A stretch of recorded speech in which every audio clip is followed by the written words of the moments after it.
My mom gave birth to me, her first daughter after 2 sons, and then she died.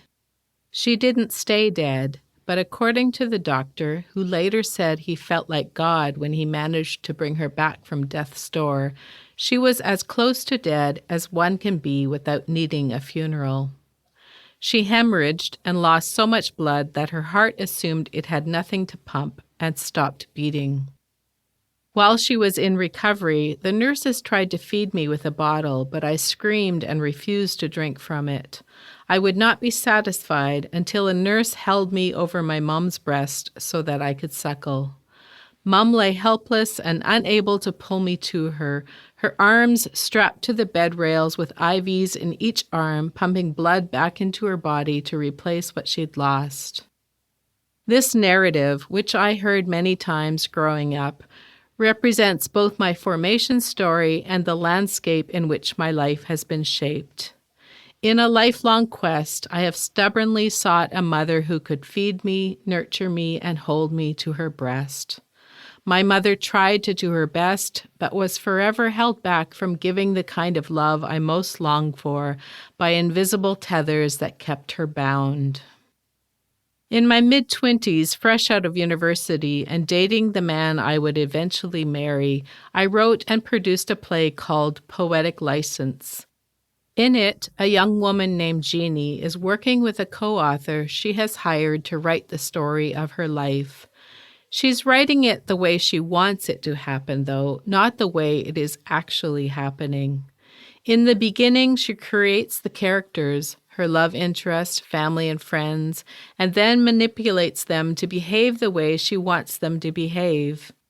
Partway through the play, the characters realize they are simply pawns in Jeannie's story, and they revolt, taking control of their own lives and leaving her alone with no one left to populate her narrative. Full of ambition and hope, I formed a small theater company to mount that play at the Winnipeg Fringe Festival. It was one of 3 plays I wrote and produced in my mid-20s, when dreams of spending my life as a writer still felt possible, before I followed the path of least resistance, got married, became a mom, and settled into a secure government job with good benefits. "I'm too stupid to understand what was going on in that play," was my mom's response when she saw Poetic License. There was no praise, no affirmation of my courage or writing skills, just self-deprecation. My success somehow alchemized into her failure. I heard the same thing from her every time I had a measure of success.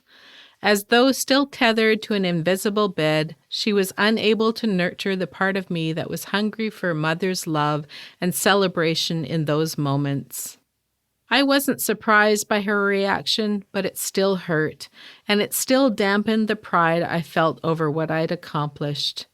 It hurt, but I brushed it aside and tried, as always, to assure her that she was smarter than she gave herself credit for. I wanted more from her. I ached for her to throw off the chains of her own insecurities and simply tell me I'd done a good job. I wanted that moment to be about me. Like Jeannie, I wanted to write a narrative in which my mom was able to meet my needs. I left the theater deflated and still hungry. I've been trying for months to write about my mother, but not unlike Jeannie, I still don't know how to shape her on this page. Relegated to memory in the 9 years since her death, she shapeshifts, depending on the place she holds in that moment in my narrative and my healing journey.